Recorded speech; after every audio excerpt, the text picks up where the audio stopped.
Good afternoon, everyone. I cordially welcome you all for the ninth lecture of the short course on cultural linkages towards an Asian ideology. Today, we are focusing on the dynamics of Asian security. The program for today is such that the lecturer is scheduled to be for 45 minutes with a short break of 5 minutes, followed by another 30 minutes of the lecture and a question and answer session. May I now have the honor of introducing our guest lecturer, Dr. Harinda Vidanage, Head of the Department of Strategic Studies at the General Sir John Kuttalawala Defence University. Dr. Vidanage graduated from the University of Colombo with first-class honours in political science and gained his PhD from the University of Edinburgh in Scotland. Among his scholarly and academic achievements are the Senior Fulbright Award of Scholar in Residence and the prestigious Overseas Research Scholarship awarded by the British government, along with the Principal Scholarship awarded by the University of Edinburgh. He was formerly the director at the Bandaranaike Centre for International Studies. Prior to his assignment at the BCIS, he was an assistant professor of international relations at St. Lawrence University in New York. Dr. Vidanage's professional experience include appointments such as advisor of international affairs to the Sri Lankan president and consultant on international affairs to the Sri Lankan Prime Minister. He specializes in the area of international security and cyber politics and has presented on various local and international academic and corporate forums on these themes. Dr. Vidanage is also frequently consulted by the Sri Lanka Army and Air Force for academic advancement and international security related programs. He contributes regularly to electronic and print media, analyzing current global political developments. In addition to these, Dr. Vidanage also serves as a visiting lecturer in international relations at the University of Colombo.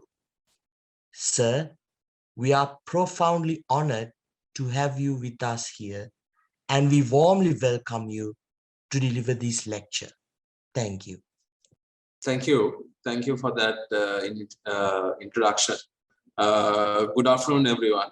I should thank Dr. Hemant Jayaratne for the invitation. So what I'm going to do is share a link on the chat, because I'm not going to load a PowerPoint. I'm sharing a link on the chat window. Just make sure everyone has access to it. Just click the link. You will see a set of PowerPoints. With that, I think it's easier for us to attend the lecture, because that will, it will have less impact on your bandwidth. So I'll give you 2 minutes to quickly click the link and access the PowerPoint. If there's any difficulty in accessing, I can send someone an email and that can be distributed, the link on an email. Sir, we've gotten the slides. You got it, right? Okay. So just let me know if someone has not. I'll give you a few seconds. Okay. So I think everybody's getting it. So let me work with that.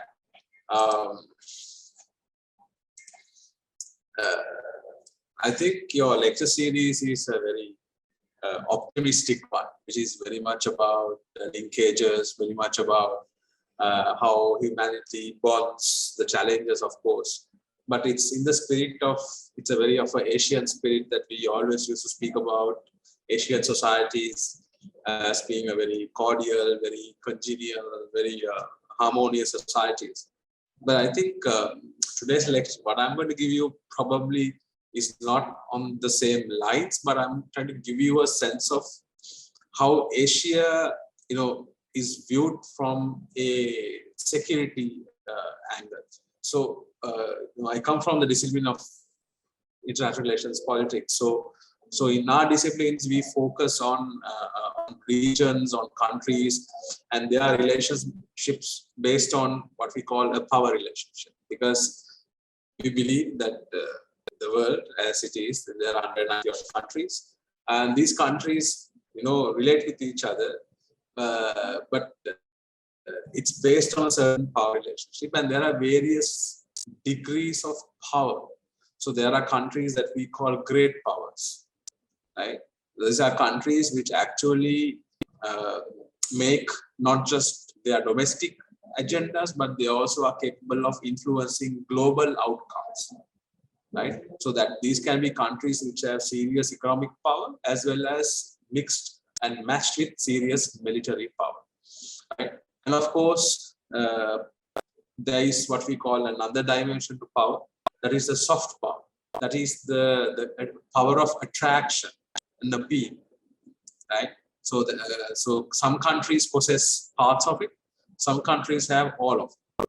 So we love to hate the US, but also if I tell you tomorrow that there's a scheme that the Americans are going to open up a free migration process, how many of you would not apply? So that is the charm and appeal of certain countries, right?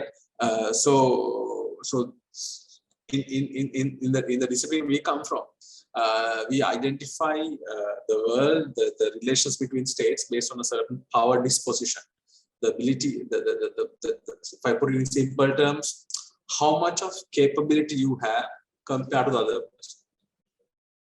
And the other thing is, other part of the calculation is that most countries prefer to increase their power. So it's no limit per se. So if you say, for example, the US, which still is considered as the most powerful country on earth, of course, in somewhat of a decline, but still holds on to that position, right? They will never say we had enough power. So we want to, so because the idea is that more you have power, more you have potential to survive and thrive. Survival and also progress.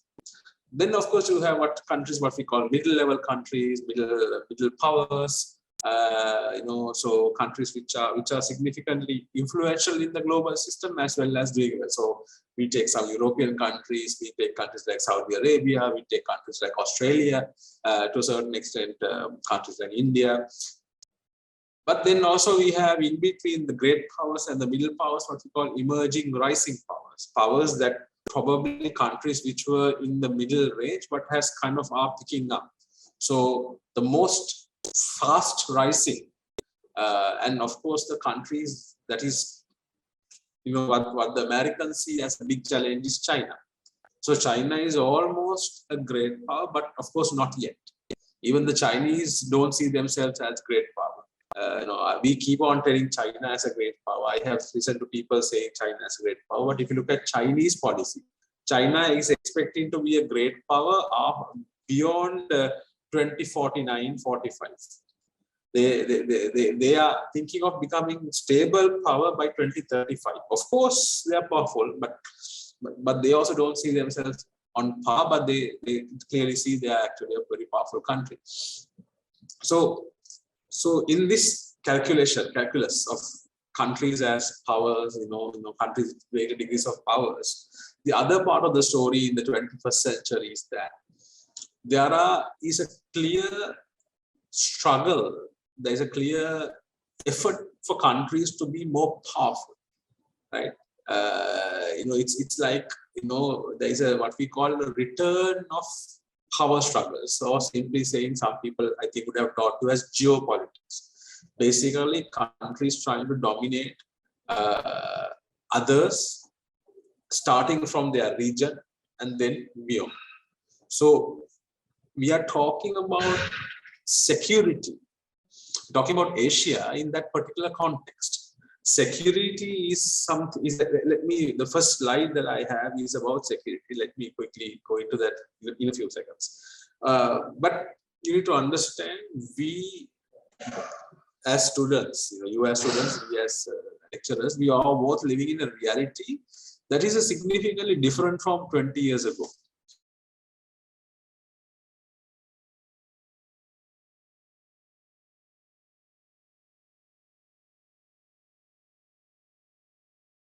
Rivalries, competitions, right?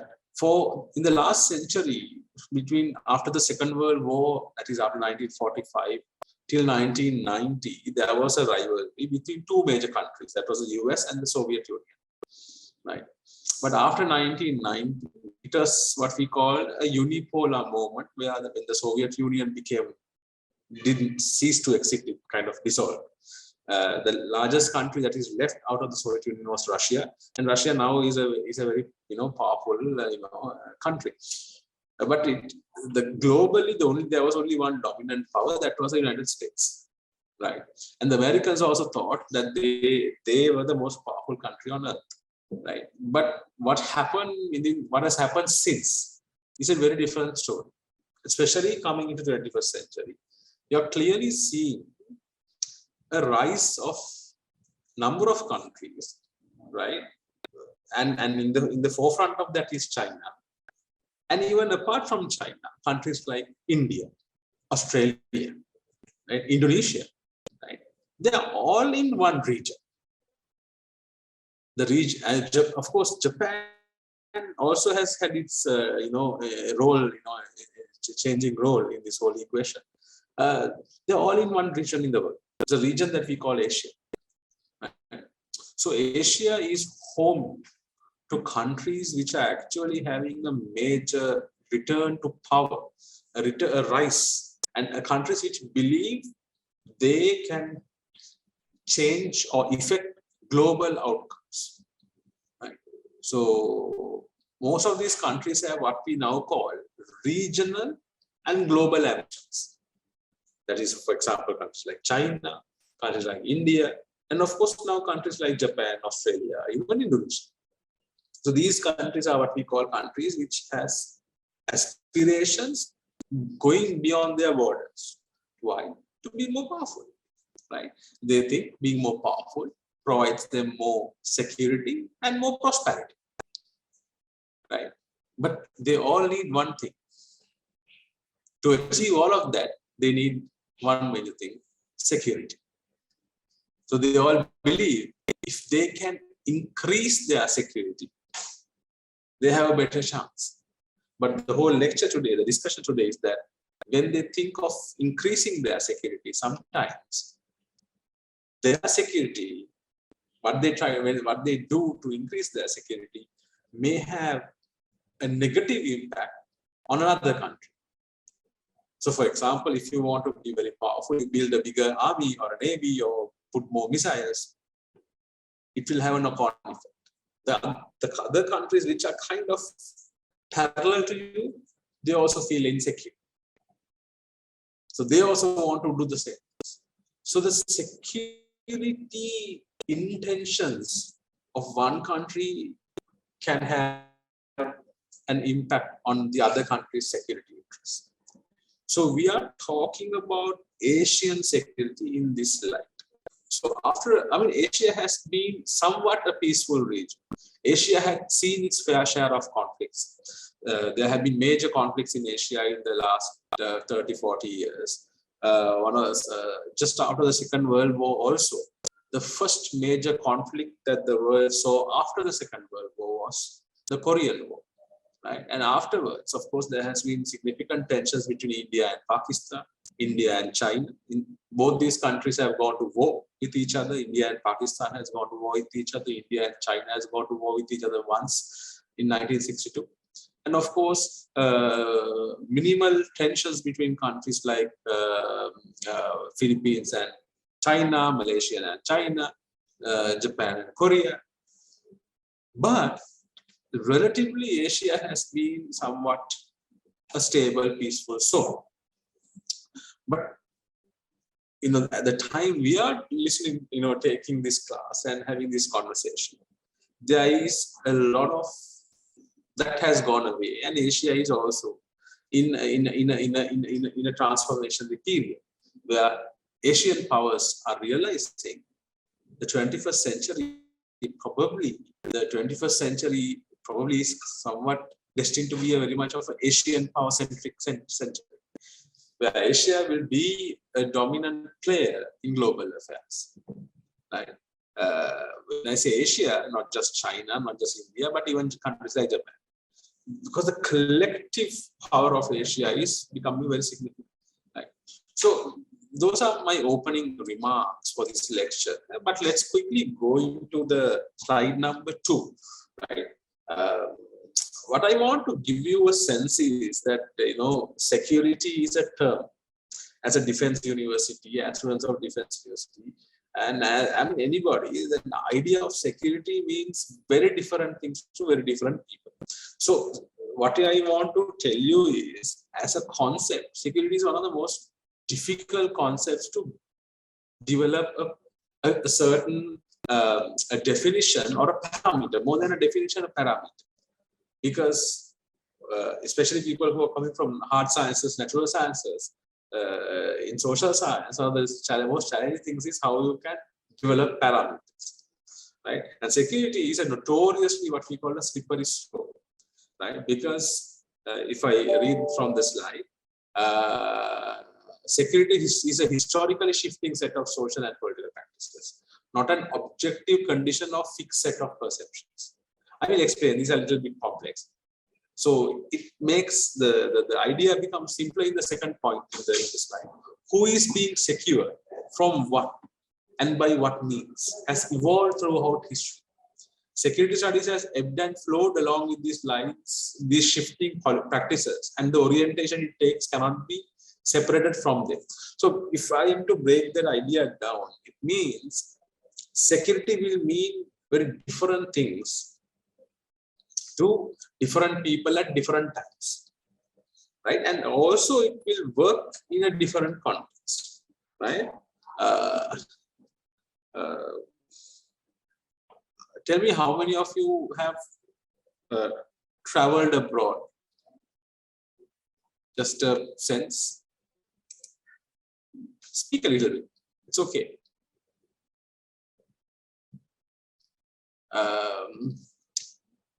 Anybody, somebody who has lived in the US or UK, Australia, has traveled there. What do you want? What do they ask for you when you now apply? Apart from the passport and the visa, what else do you have to give them? What else? Someone speak. It's okay.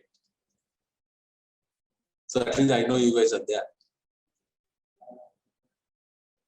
When you apply for a travel, what do you give apart from the passport and the visa? What do you have to give to get a visa apart from your passport, apart from your documentation?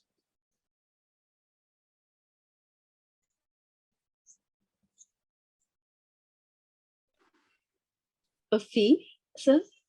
Yeah, apart from the money. Physically, what do you give? How many of you have given fingerprints? Oh. Fingerprint as well as a photograph. Another photograph, right? So you won't remember this. You are young. When we were traveling in the beginning, it was the photograph. Photograph is what is for, is to identify yourself. It's a form of identity. But this whole fingerprint business. Do you know why you have to give a fingerprint now?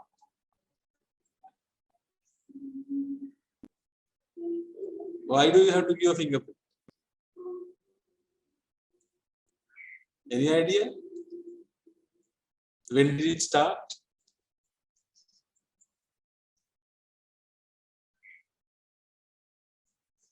So this is a classic example of security. Most of this, what we call biometric identification, became a necessity mainly after the terrorist attacks of 9/11 on 2001 September. Right? September 9th, September 11th attacks. Right? Because now we take it for granted. The Americans had to create the third largest bureaucratic institution in that country. The third largest, that means the third largest government institution, Rajya, right? Which is called the the Department of Homeland Defense. Right? So fingerprint became a standard. Those days it started with 1, then 2, now you all 10 for some countries, right? So that is a security. It is driven by a security need, a security demand. Suddenly now all the countries, most countries are now using that particular thing. So it's a security protocol. So security, what states also adapt, changes with time and with events. So same with now, what do you have to have apart from your, it doesn't matter if you have a fingerprint or not, you have to also produce your vaccination card. Why do you have to produce a vaccination card when you're traveling? It is a national security requirement of the country of destination that you're traveling to. Why? COVID-19 is not just a health problem, it's a security challenge, right? When you have a epidemic or a pandemic, those are both security challenges. So even now some people see it as a health issue. So it is health, but the compromise is not health of the state is not very worried about your health, but the state is very worried when its citizens are falling ill. It creates a national security crisis, right? The economies are going to go down, the system that functions. So it's at the end it becomes a security crisis. So that is why security, there is no fixed concept with fixed parameter, but the parameters are fixed with political and social meaning given to it at different times, right? So that is inside the country. So the same thing happens to what we call when it comes to security requirements in international terms, and that requirement may have issues. So we will discuss that little later on. So I don't take a lot of time because we have some slides to cover. But that's the general sense of security and the importance of security in very simple terms. You understand how countries have adopted security measures, right? So I have said two things now, main things. One is the fact that Asia there is a security angle to looking at state relations between countries. Number two, that in the world now, Asia is very much a central location because most of the powerful countries or the emerging countries are in Asia, right? And now let's move on to that kind of. We'll stick with the argument. We'll go into slide number 3. So if you look at that slide number 3, right? It kind of circles. I use a lot of images actually. I prefer a lot of images than text. So whatever you see as text at the beginning, there will be more images later on in the lecture. I prefer to use, because we consume images and videos more, your generation especially. So if you look at the 3 countries that are encircled, probably there is Japan, there is as well. But that particular dot, that particular location, that's where most of like half of the humanity of the world lives. So Asia, mind you, is not one of the biggest differences between Asia and the rest of the world. It's the fact that, for a long time, the rest of the world was very significant because it had a lot of power, economy, money, weapons, and all these things, militaries. But Asia is striking back with one of its major assets. That's what we call the human capital, the human element. So you take 3 countries alone in Asia, India, China, and Indonesia, together probably has more than 3.5 billion people. So if you say the world population is about 7 billion, more than half of that just lives within that circle. But Asia is not that, right? Asia comes to the whole tip of the Arabian Sea, and then it comes down to the Indian Ocean, and then it also includes the countries which are in the Asia Pacific region. But because if you look at the world as a globe, Asia is bordered by two major ocean systems: Indian Ocean, and the Pacific. Most of the countries in the Indian and the Pacific Ocean fall into the fold of Asia, right? And so Asia is one of the largest regions in the world, and probably has most of humanity living in it. If you look at sheer numbers, it's huge, right? So with that I'll move into slide number 4.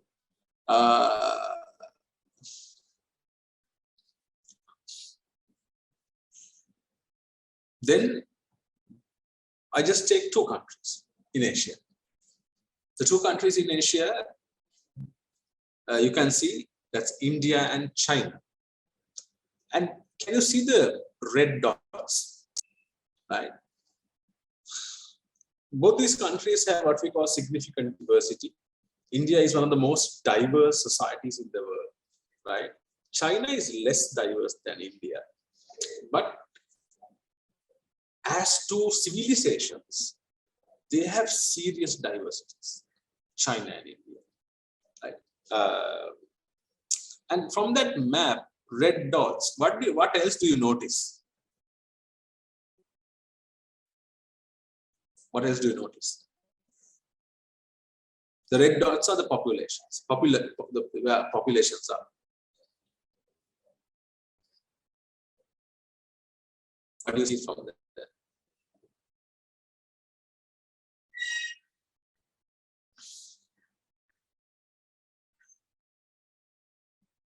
Any observations?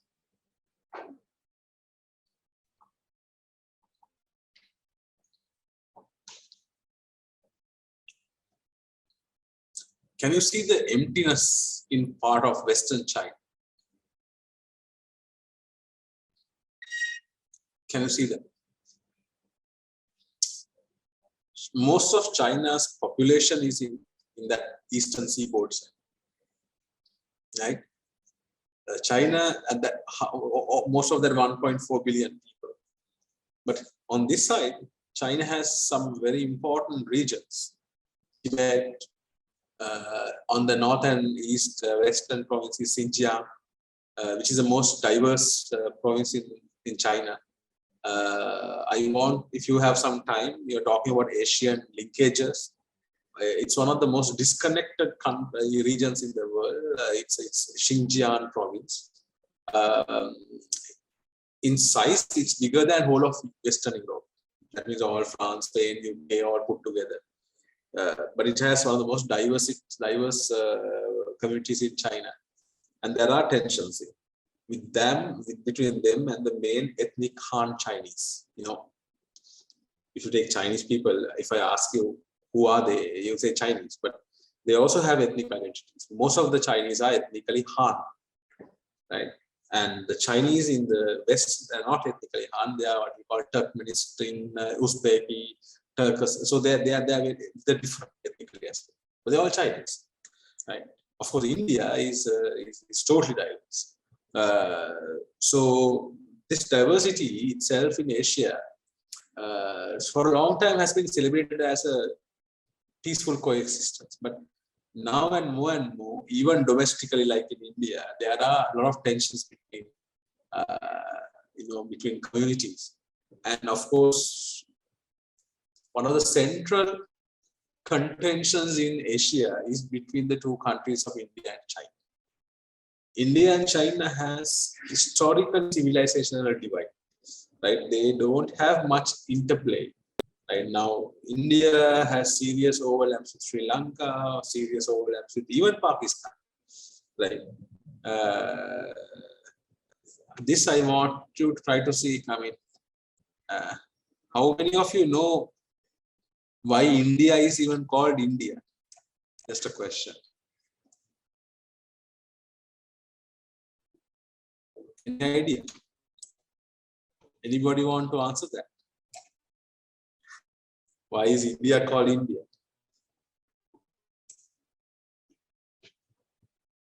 Any guess?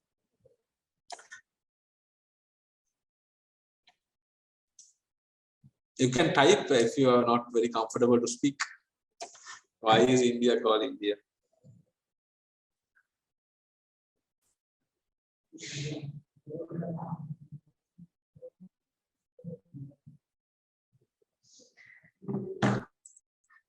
Nobody knows. You all believe India is India, and nobody gave a care. Damn, who the hell cares? Why India is called India? India is called India because the Indus River, right? Of the Indus River, some people call it the Indus River. But where is the Indus River now? Look it up on a map. Indus River flows from Pakistan. So that's a joke we crack on some of these Indian friends we have. But anyway, India is a very diverse society. Of course, there are tensions there, but India and China is what we now see as one of the most challenging flashpoints. And most of the border that is separating India and China is not totally clear. So that is why even recently the Indian and the Chinese are troops. So and this particular border between India and China that you see on the picture is becoming one of the most militarized borders in the world. Which means borders that are not clear, very contentious. Both countries are putting a lot of military assets, troops being moved, and there have been few skirmishes. There have been some hand-to-hand combat. Soldiers died. Indian soldiers died. Chinese soldiers died. So one of the major security dynamics in Asia is based on the India-China relations, how India and China see each other. Economically very important to both ways. Both are very huge, big economies. Both rely on their consumers. Right. We'll come to that later. I'll the companies as well. But right, so this diversity is a very, very challenging thing. So with all these things in mind, we'll move on to slide number 5.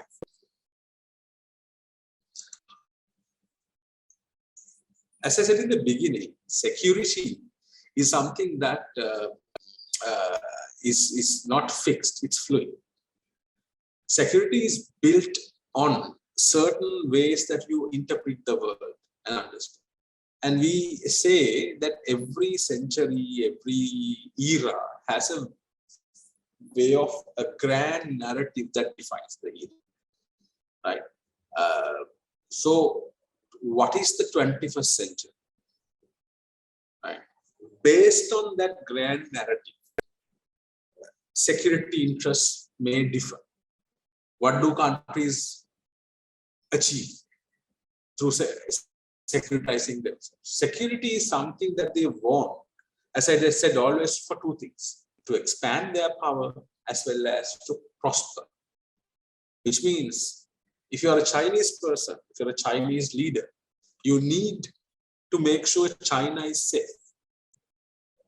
Not just within China, but when China is expanding, when China is investing, those investments are changed, right? The supply routes, the supply chains, right? You all know now, I think it's something you will learn, that there is no one country which produces one thing, right? If you are going to produce anything, it's based on a supply chain. If you take a motor vehicle, a car, normally to put all the parts together to make a car, supplies come from over 60,000 suppliers and all over the world. I mean, there is a myth saying Japanese car, Korean car, Chinese car, European car, right? American car. For example, the Americans think Honda is an American company. Most Americans, because Honda is totally assembled. The Honda vehicles which are sold in the US, Toyota and Honda both are assembled in the US, and some Americans think it's a Honda is American, right? And then in Sri Lanka, some of you people like American brands, so some people somehow spend fortune of money and try to buy the the Jeep brand. And actually, the Jeep brand has more Chinese parts than a Toyota Land Cruiser. So there is, there is no one country, but the brand name is still aligned to that country, right? So safeguarding supply chains for economic development, prosperity is one major requirement of security, right? So, and supply chains operate on a global scale, global markets, right? I'm not too sure that you get this now. The way we live now to get what we get. So many things are operating at so many levels. Ships traveling across the world, aircrafts flying, people circulating, labor circulating. That's happening because of a system that is in place, right? And most of that system is based on a market system that is called the open market, free market system. Right? And the free market system can only function if goods and services and merchandise and raw material can be circulated across the globe freely. There was a, I remember a long time back, a student of mine asked, why is the Americans have such a huge navy? Why do they, go all over the world? They have military naval vessels all over the world. And before the Americans, why did the British have that? Before them, even in the 15th century, the largest fleet was Chinese. Right? Up till 16th century, up till 1543, China was the largest seafaring nation. Right? Why do big countries have big navies? So if you talk to them, and people will say America want to show that they have military power. But if you speak to someone, if you understand what the American Navy wants to do, they will say, we are a blue water navy, that is, we are a navy that is capable of going all over the world because we want to safeguard the global commons, the supply routes. When I say global commons, it's a new word for some of you. Global commons means spaces that are commonly important to all of us. The sea, space, the air, outer space.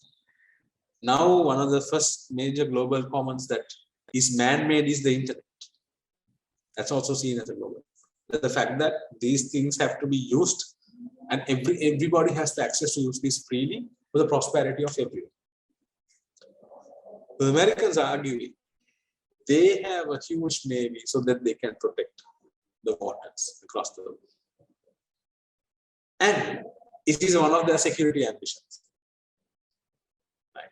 So based on this idea, I mean, it's not very open, it's not very truthful. They try to control most of the global waters. But what is happening now is, especially in the Asia region, countries like China also claim that their water, what we call the special economic zone, their seas, they want to control, they want to protect. They put more ships up. Indians are putting more ships up. Right? So sometimes these security interests clash.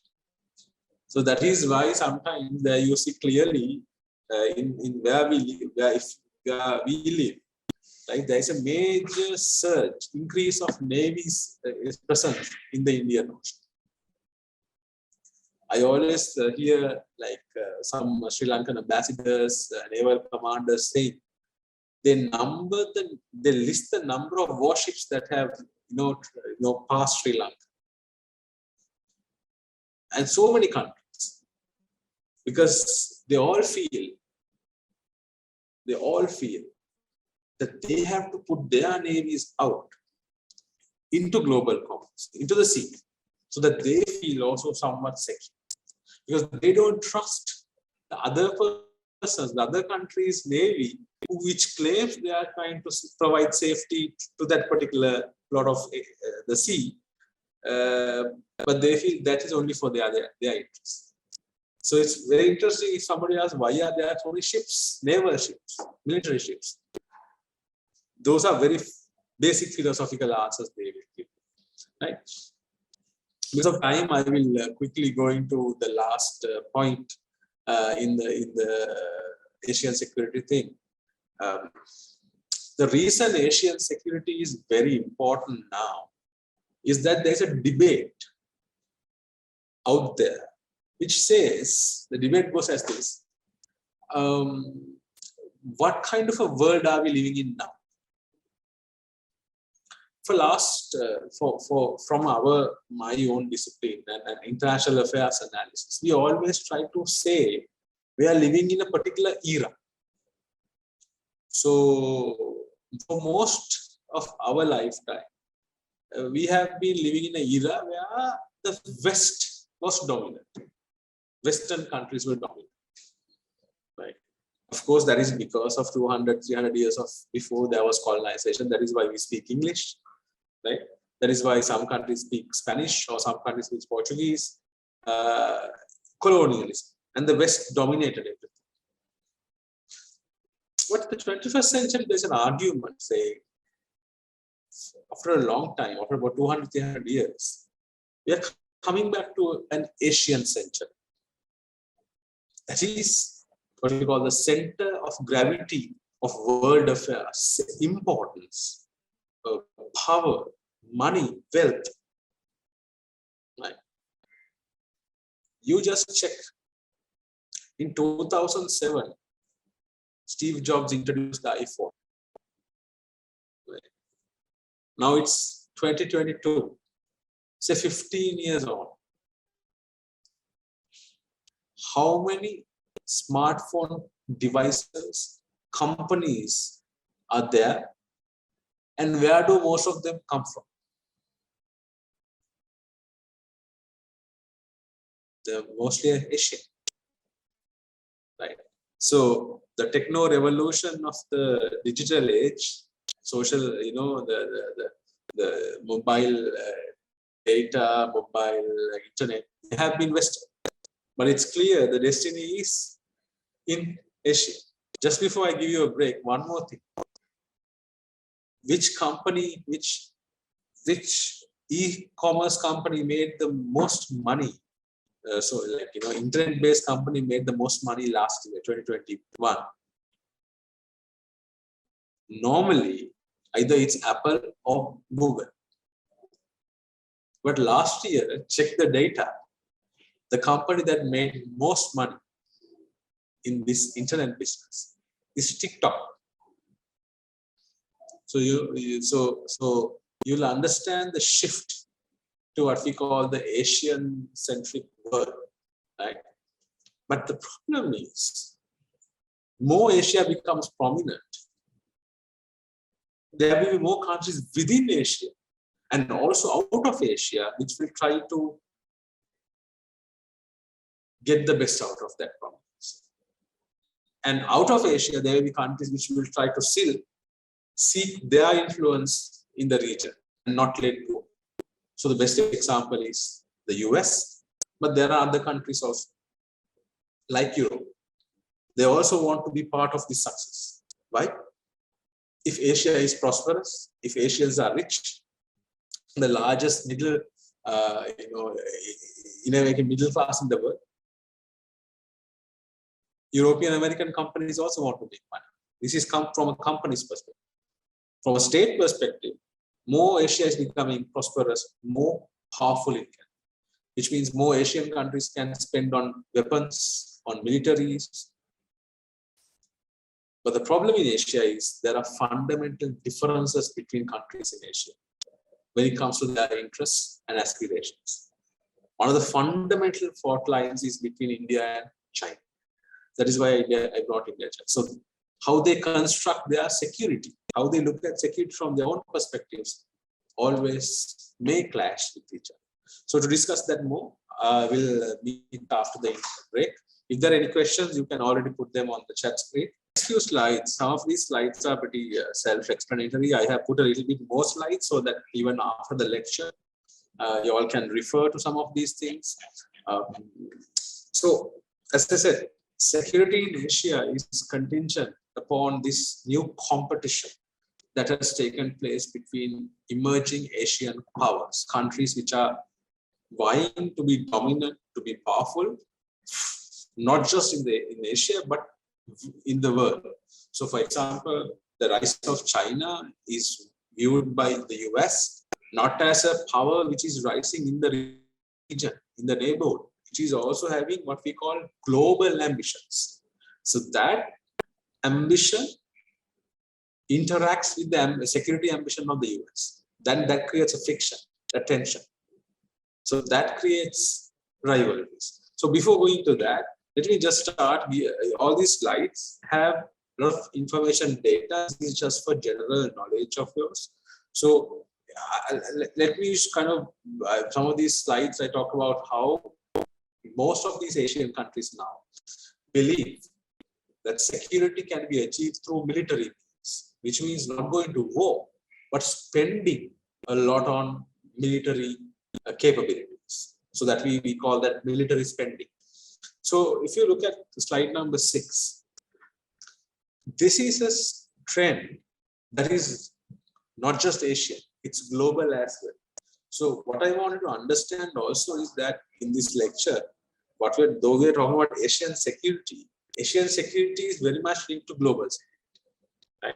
Because as I said, there is geographically we may be Asian, but in the global market, in the global networks, there is nothing separate. Everything is interlinked.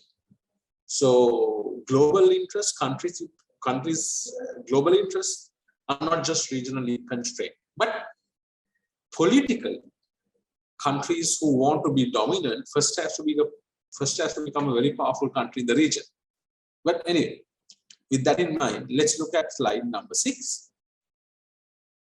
Total global military expenditure, right, rose to 1,917 billion in 2019, right? So that's a 3.6 growth beyond what had grew in 2018 global. So quickly with that little data, we'll move on to slide number 7. I want to bring you into current context.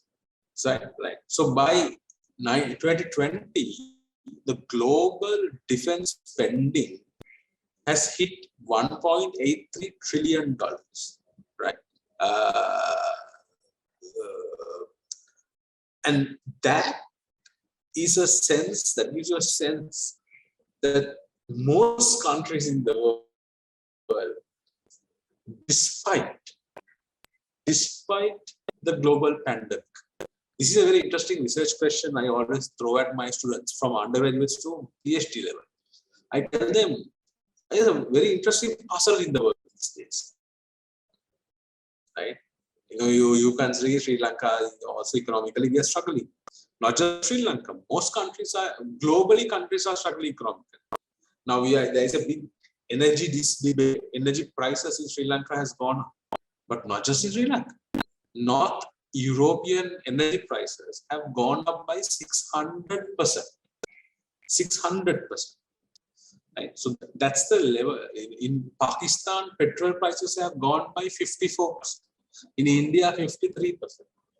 Right? So, but that's because of the global slowdown, because of the pandemic, because everything was disrupted at every level. Life was disrupted, trade was disrupted. But what you can see interestingly is that military spending, despite the situation globally, has not declined. Actually, it has increased in most parts. You will see later in which parts of the world. So this brings me to slide number 8. Beyond this, apart from maybe there is one or two, just one more text, the rest are pictures, images, which I want to kind of look at.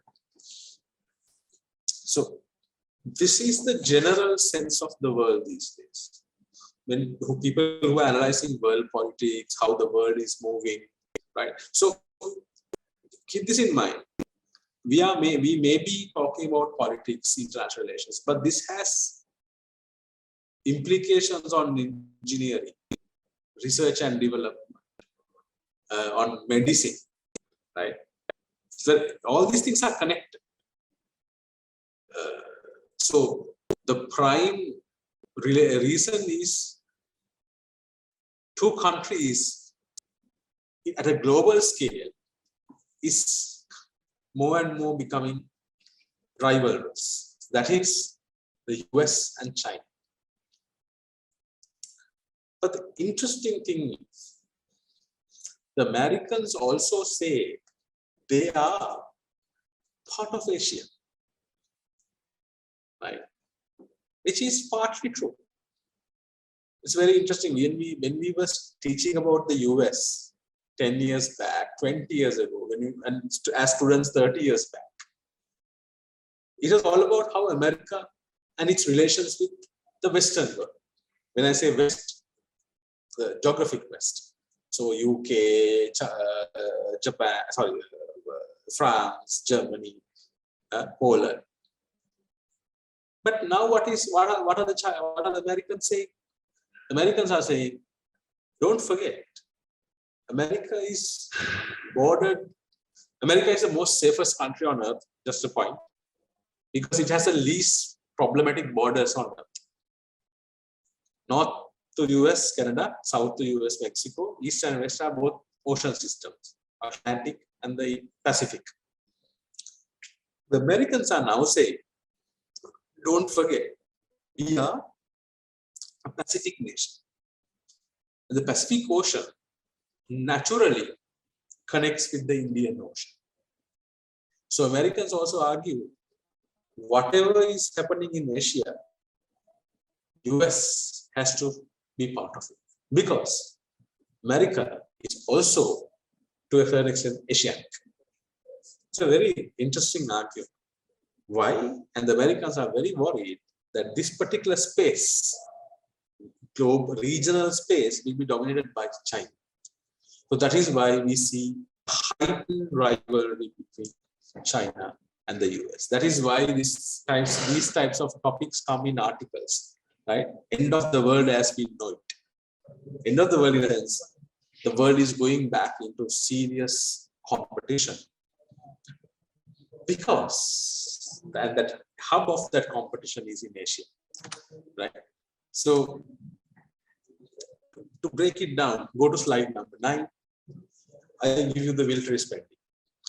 In 2020, the US military expenditure reached an estimated $778 billion. Our economy is in crisis because we can't pay $5 billion this year.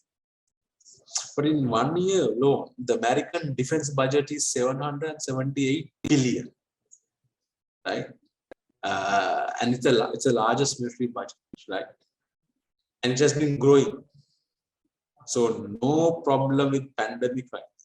Then we'll go to China. China's military expenditure, it was $252 billion in 2020, which means for the last 25 years, it's one of the fastest growing defense budgets in the world. Military spending is going sky high between China and America. And the Chinese defense budget is growing at a fastest pace. Right? So this calls for my 10th slide. Right. It shows you some idea that a lot of people share, that the future, in at some point of the future in this century, there is going to be a significant tension or clash between between China and the US. Right. And then I don't know that you can see this clearly on the right hand side, that is of the slide. You will see that most countries in Asia, countries which are very more Western oriented, are very worried about China. I showed you how the India-China rivalry is kind of coming up. But if you look at countries like Vietnam, Vietnam is more than the China, Indians seriously worry about China. Philippines worry about China. Japanese worry about China. Some countries like China. Right? Look at countries like Malaysia and Pakistan. See, obviously, that tension is there. So, moving on. Slide number 11. What does this mean in real terms, security sense? So, slide number 11 gives you a little bit of a picture of the increasing arms race that is undergoing in our region. Right? So this is something, an area of concern. Now, as part of this program, you guys would have been looked at peace, looked at linkages, looked at how historically this region had, great human people-to-people relations. But the worrying part is not that. The worrying part is how the 21st century and the security consciousness of these countries are actually creating what we call fault lines, right? And this kind of disengagement, right? So I'm just giving you a sense of the massive missile programs that China and India has started. You will see that both these countries are targeting each other.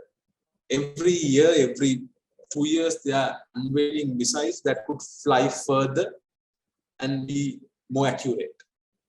And now you can see how the Chinese have developed missiles that could basically hit most parts of Asia, and some can hit global targets. And look at India. Look at the rate Indian missile program has grown. These are interesting engineering marvels. How the rocket engines, how solid fuel stage fuel systems are being put in. Right. The interesting story for students who are from hard sciences, maybe engineering. Conflicts are good for innovation. Right? They say if World War I or II was not there, we would have not been as developed as this. And none of us would be having internet or smartphones if the Americans have not put so much of GPSs into their weapons, right? Because the GPS is a heart of most of the smart devices that we use. Otherwise, it's not very smart, right? You can never have Uber, you can never have Pick Me, nothing like that. The defining technology is the GPS that is in your devices. That was serially produced for weapons. So the former Apple boss Steve Jobs didn't invent any of the technologies. Yes, in the iPhone. He was a business marketing genius. What did he do? He put all the technologies in one, and you got something called a smart device, smartphone. Right? So competition in certain ways is good, even conflictual military competition, but in the context of culture, peace, relations between people, it's not a great thing, right? So what I want to, in the last few slides, tell you is that Asia, our region, is becoming not just security-wise sensitive, it's become strategically important. When I say strategically important, people who are not doing strategic studies don't worry.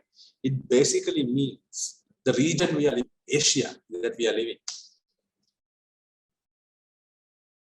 The locations, the resources, the very region itself is important for countries which are established great powers such as the US, as well as emerging great powers such as India and China to spread their influence.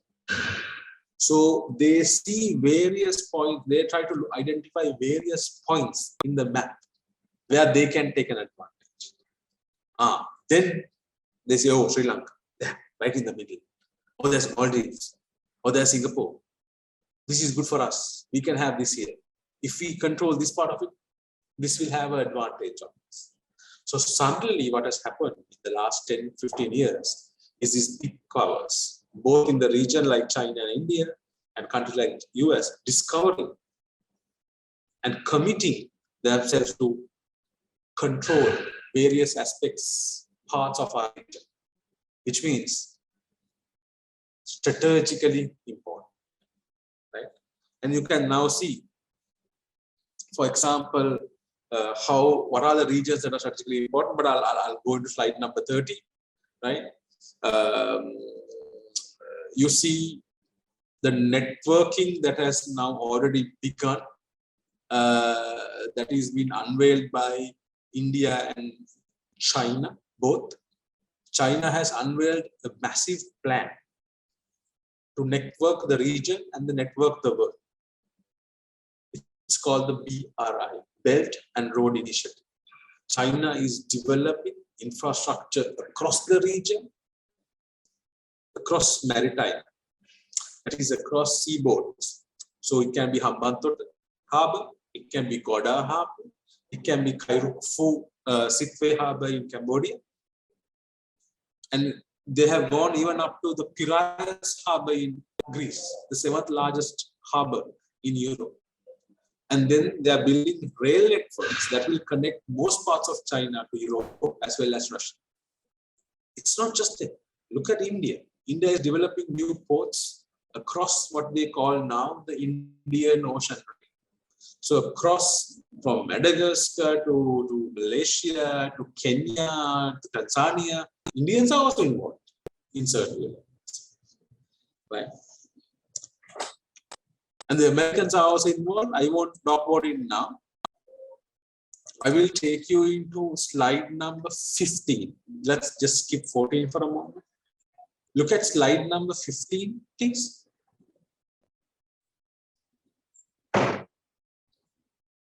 It gives you a very clear view of what China wants to do. This is China's grand plan for the 21st century, linking China with the rest of the world. Now, think of a dynamic. Now, looking at that map, think of the security dynamics.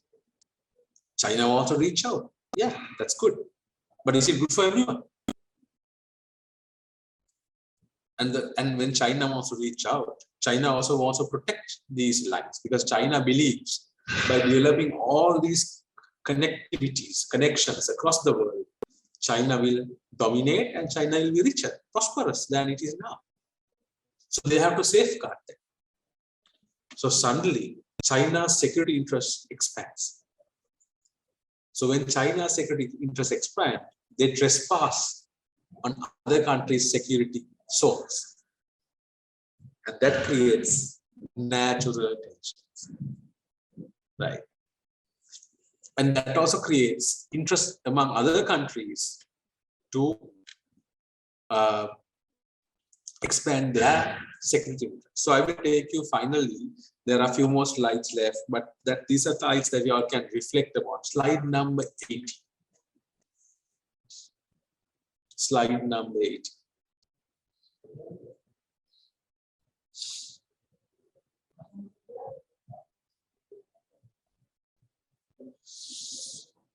What do you see? This is the American response to China's grand plan. What have the Americans done? I told you Americans have done something at the beginning. They were saying, look, we are a Pacific country. Americans have convinced and created a concept, a security concept, merging the two oceans. When we were growing up, even 10 years ago, 15 years ago, nobody was telling about the Indo-Pacific. If somebody asks us where do we live in the South Asian region, and we are part of the Indian Ocean subcommunity. Look at what Americans have done.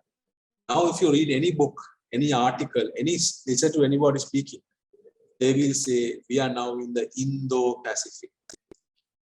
Americans have very cleverly, with the support of Japan and India, created a new region in the world that did not exist before.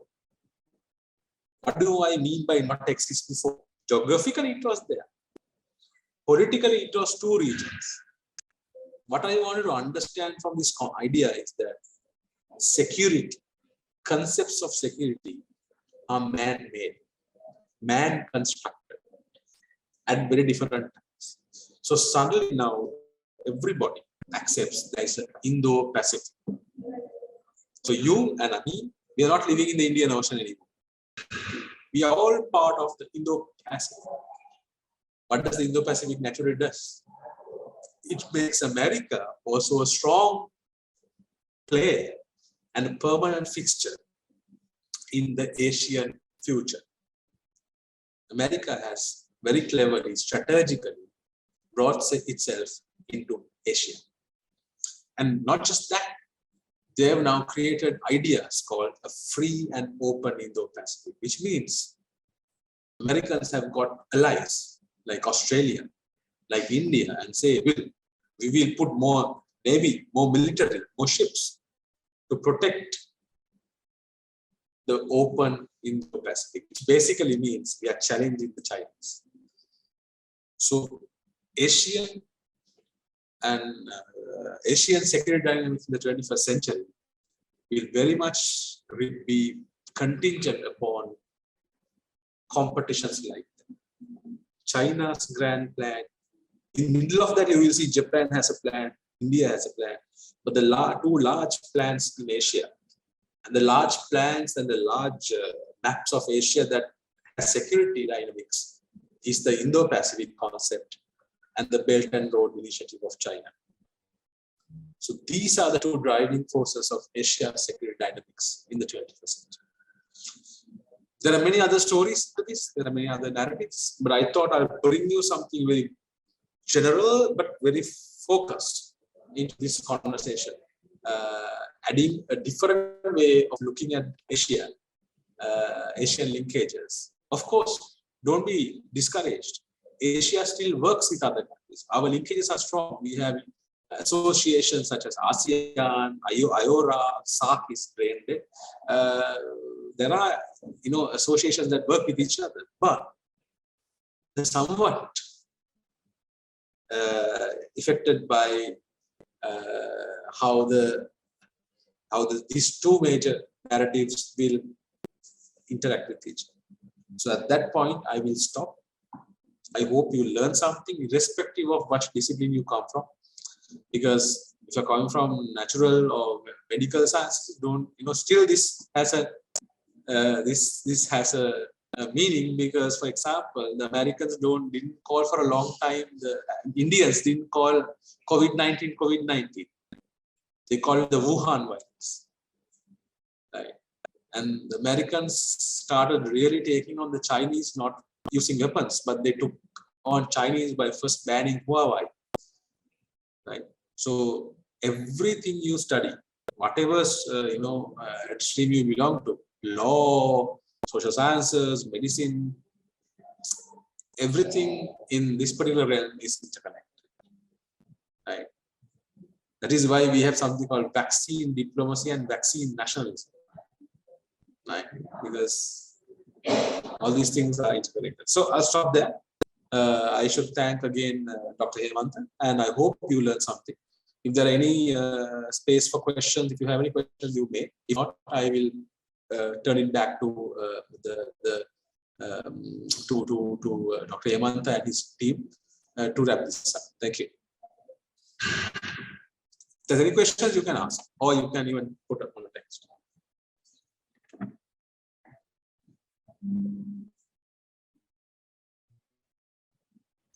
Thank you, sir. If there are no questions, also, sir, we have a vote of thanks prepared. Please stay on the call for a few minutes, sir. Okay, sure. Good evening, ladies and gentlemen. It's my pleasure to deliver the vote of thanks on behalf of the students of the short course on cultural linkages towards an Asian ideology. First, I would like to thank our lecturer, Dr. Harinda Vidanage, for sharing his time and knowledge with us, and for delivering this lecture amidst his busy schedule. Sir, your address has set the tone for this course by clearly discussing the dynamics of Asian security. We are blessed to have you contribute to this course. Next, I wish to thank Dr. Hemanta Premaratna and all other staff at KTU for bringing these lectures together. Thank you. Last but not least, I thank all participants from our university for joining us today. Your participation has made this lecture a successful event, and I believe it has provided you with a host of new knowledge and insight. To conclude, let me once more express my gratitude to Dr. Vidanage for delivering today's lecture. Sir, it has indeed been interesting, and it is an honor to have you with us. Thank you for your time and your efforts. They're deeply appreciated. Thank you. Thank you, sir.